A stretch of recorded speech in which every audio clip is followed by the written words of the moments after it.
Hey guys, it's Chelsa Messenger with Picks and Parlays. We're talking NFL action in the playoffs, the Rams at the Packers. It's National Championship Week in college football, and we've got a special code for 20% off the entire site at picksandparlays.net. The code is CHAMP. The Packers are -6.5 here, already moved down from 7. The total is 46. The Rams, of course, coming off a big win over the Seahawks as underdogs. And then you've got the Packers who are coming off a bye. We've got Scott Rickenbach joining us to break this one down. Scott, what jumps out to you about these two teams, and especially this number that looks a little tricky for some? Yes, it's definitely tricky. So I got to be honest. I don't think that this is going to be one of my big plays this weekend. Fortunate enough to have a big NFL season. Did finish number one at Picks and Parlays. So only went 2-1-1 to open up the opening weekend of the playoffs. And like I said, I don't even think this game is necessarily going to make my card, or certainly not as a big play. But what I want to talk about here is I do feel, at least as we're making this video on Monday, I'm liking the total in this matchup. You look at the Rams off a 30-20 win over the Seahawks, but in that game, 50 points, it did go over the total. But the thing is, with the Rams there, only 9 completions for Jared Goff. As a team, they only had 12 completions, but they only allowed 11 completions to Russell Wilson and the Seahawks in that game. So the first downs were 16-11. This is a game that should not have gone over the total, and yet it did. And I think that's helping to give us a little bit of value here, because it could help keep this total a little higher than it should be. Keep in mind now, Goff with a bad thumb, going to the cold weather. Early forecast for Lambeau Field for this one, temperatures will be at freezing if lucky, might even be below freezing.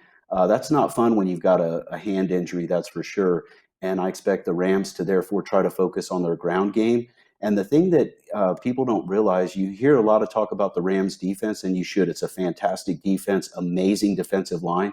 But the Packers defense is pretty solid too. At home this season, they've allowed just 19.5 points per game and yardage of about 307 yards per game at home. Those are great numbers. And the Rams on the season, 282 yards per game and only, I believe, 18.6 points per game. The Rams defense, of course, very, very good.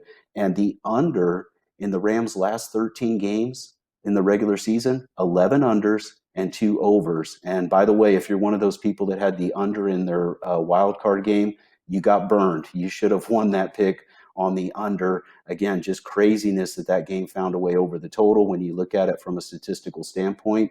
And again, I feel that's helping to give us some value here in a game that should be pretty tight and low scoring. Rams defense is that good that, yes, they're going to slow down Rodgers and the Packers in this one. Well, I was one of those people that got burned on the under. I was one of those people, just because all of the trends pointed to unders when it comes to the Rams and the Seahawks. But you've got to remember, one of those touchdowns in that game was a defensive touchdown. So that could have been the difference in some people's plays.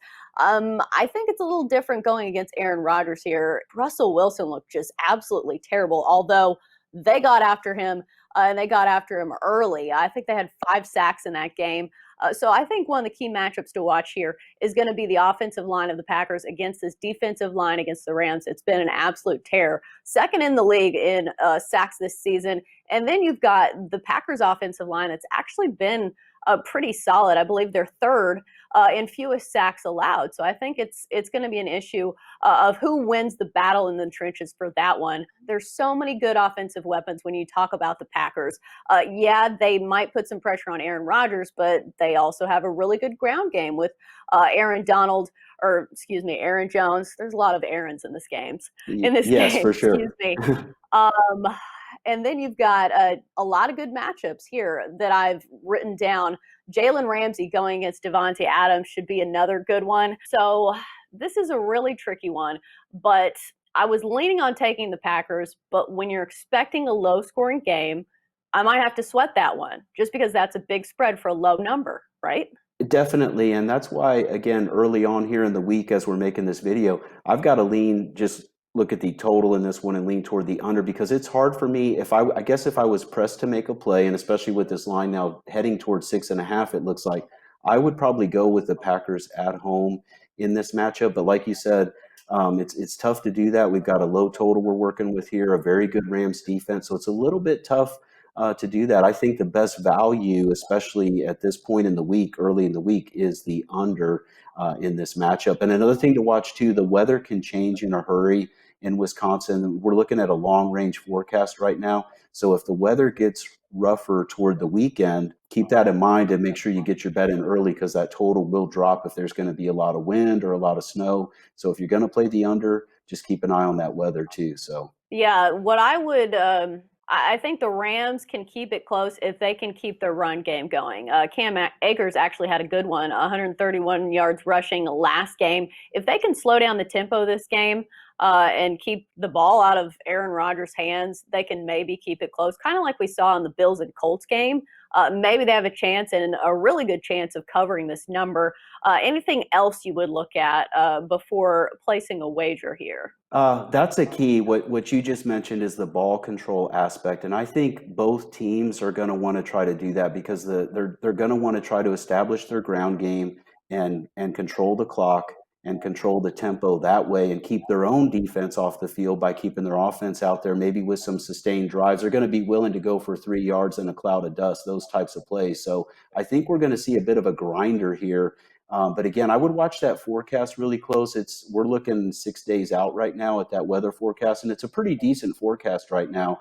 And I'm just saying, if it changes a little bit, we'll see that total dropping. If it's going to be windy or a snowstorm, and anything goes at Lambeau Field in mid-January, that's for sure. And then just finally, some injuries to keep up on. Cooper Kupp, bursitis in his knee. Maybe I said that right. I don't know. He's questionable for this game.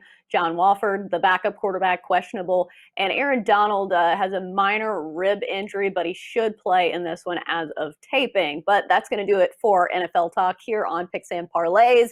Great stuff from Scott Rickenbach, the number one capper on picksandparlays.net for the year 2020. Always good stuff from Scott. Scott, thanks for joining us.